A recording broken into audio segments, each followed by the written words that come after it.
Bonjour à tous. À la tête d'une délégation, le Premier ministre Patrick Achi participe depuis hier au sommet des leaders États-Unis-Afrique.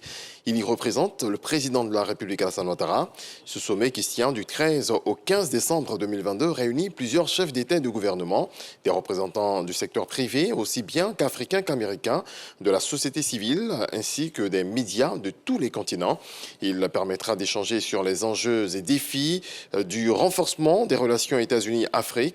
D'importantes questions d'intérêt commun seront abordées à cette occasion, à savoir la paix, la sécurité, la loi sur la croissance et les opportunités économiques en Afrique.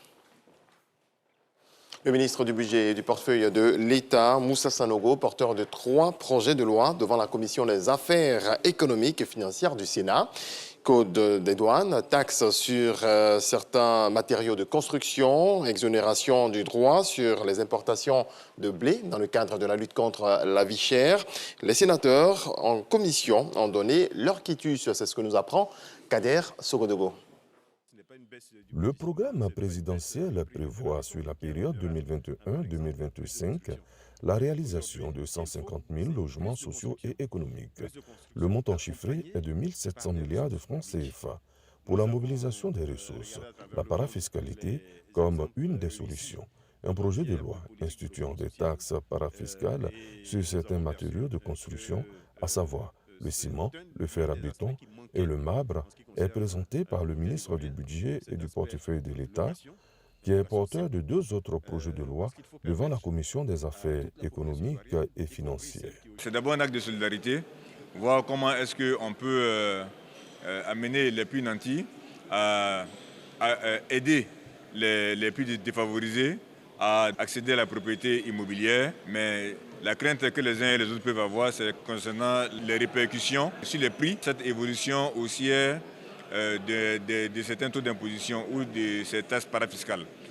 À la vérité, compte tenu du fait que le marché sera suffisamment abondé, compte tenu du fait qu'on aura suffisamment d'offres en matière immobilière, ça va naturellement jouer sur le prix du logement qui va se réduire à la baisse. Des taxes parafiscales pour garantir l'accès aux moins nantis à des logements. Le ministre de la Construction, du Logement et de l'Urbanisme, Bruno Nabagno-Koné, se veut très clair.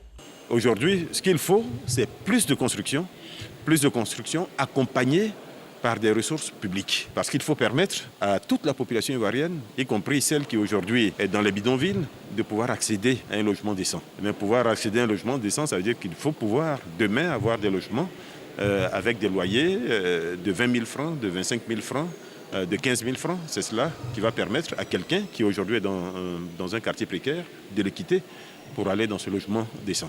Le ministre du Budget et du Portefeuille de l'État a également présenté les projets de loi portant code des douanes qui consacrent l'équilibre entre les impératifs de facilitation des échanges et les exigences de contrôle. Une grande première après 50 années d'activité. Il y a également le projet de loi portant exonération du droit sur les importations de blé pour lutter contre la vie chère. Tous ces projets ont été votés à l'unanimité. Autre volet de l'actualité, en prélude aux festivités de fin d'année, le ministre de l'Intérieur et de la Sécurité vient de remettre à la police nationale 184 engins roulants. Remise officielle ce mardi à l'école de police d'Abidjan. On voit cela avec Walter Amadou Ouattara. 68 véhicules, dont 2 ambulances et 116 motos, c'est l'ensemble des engins roulants remis par le ministre de l'Intérieur et de la Sécurité au directeur général de la police nationale. L'administrateur de police, Youssouf Kouyaté, s'engage à faire bon usage des équipements reçus. Je voudrais vous réitérer notre engagement, notre loyauté et notre volonté sans faille de vous accompagner dans l'accomplissement des missions nobles que vous a confiées son Excellence, Monsieur le Président de la République. Sécuriser les personnes, protéger leurs biens reste le plus beau métier qui puisse exister. Faut-il le rappeler, du 1er janvier 2022 à ce jour, c'est au total 231 véhicules et 198 motos qui ont été mis à la disposition de la police nationale. C'est une action du président de la République, Alassane Ouattara, selon le ministre Vagondo Diomandé. Un don qui s'inscrit dans le cadre du renforcement des capacités opérationnelles de la police nationale pour les différentes actions de sécurisation en cette fin d'année. C'est la poursuite des efforts continus de son Excellence, Monsieur le Président de la République, chef suprême des armées. Les résultats aujourd'hui s'observent à travers le taux de fréquentation de la Côte d'Ivoire. Les opérateurs économiques, les prestataires étrangers qui veulent venir s'installer et investir en Côte d'Ivoire, c'est le fruit du travail abattu par l'ensemble des forces de défense et de sécurité, mais singulièrement par la police nationale. Bravo à vous. Cette remise d'engins précède une autre annoncée pour les tout prochains jours. Dans le reste de l'actualité en Afrique du Sud, le président Cyril Ramaphosa aura finalement échappé ce mardi à l'ouverture d'une procédure de destitution. L'Assemblée nationale votait au Cap pour se prononcer sur un rapport indépendant qui soupçonne le président d'avoir pu commettre des actes violant la loi. Cyril Ramaphosa est empêtré dans une affaire de vol d'au moins 580 000 $, soit 377 millions de francs CFA, au sein de sa ferme de Falafala en 2020.